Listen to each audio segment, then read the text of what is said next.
안녕하십니까, 길성현 법무사입니다. 개인회생을 생각하시는 분들이 궁금해하시는 것 중 하나는 개인회생을 신청하기 전까지 대출 이자를 계속 내야 하는지, 혹시 안 내면 무슨 불이익을 당하는 것은 아닌지 하는 것입니다.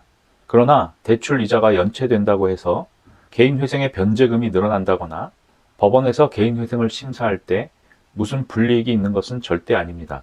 개인회생에서 변제금을 산정할 때에는 원금을 기준으로 하므로 이자가 늘어난다고 변제금이 올라가지는 않습니다.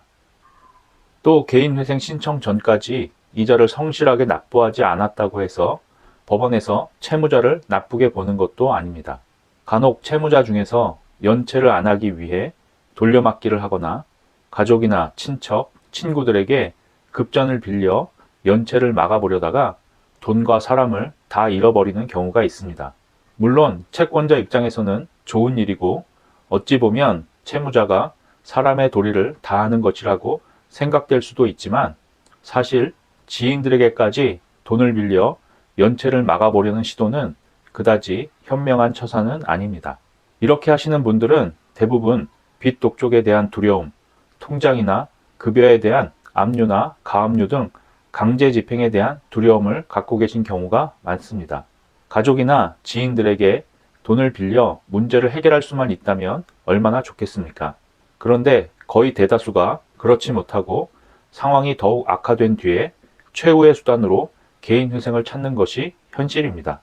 신용회복위원회에서 진행하는 개인 워크아웃은 연체가 되어야만 신청할 수 있는 제도이지만 개인회생은 개인 워크아웃과 달리 연체가 없어도 언제든지 신청할 수 있습니다. 또 개인회생에는 금지명령이라고 하는 아주 훌륭한 제도가 있어서 채권자들의 빚 독촉이나 강제 집행을 미리 막을 수도 있습니다.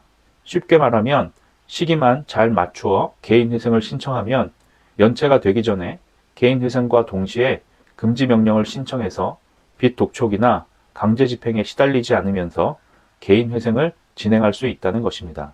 따라서 개인회생을 신청할 생각이 있으면 연체를 하지 않기 위해 무리해 가면서 이자를 낼 필요는 없습니다.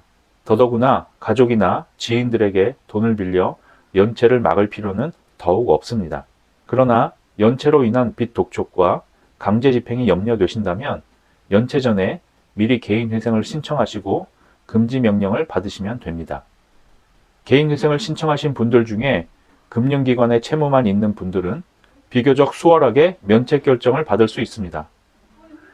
그러나 간혹 가족이나 지인들에게 돈을 빌린 분들 중에서는 재산을 처분해서 지인들의 돈을 먼저 갚아주는 편파 변제 문제로 변제금이 올라가거나 면책 결정을 받는데 어려움을 겪는 사례가 종종 있습니다.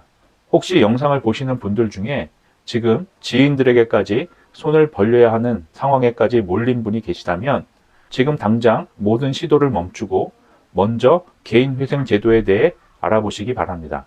개인회생은 최후의 수단이 절대 아닙니다. 오히려 미리 알아보고 검토해야 할 최적의 수단입니다. 오늘은 채무자들의 연체를 막기 위한 노력이 때로는 더 어려운 결과를 가져올 수도 있으므로 채무자들이 개인회생을 선제적으로 검토해서 최적의 결과를 얻으시기 바라는 마음에서 영상을 찍어 보았습니다.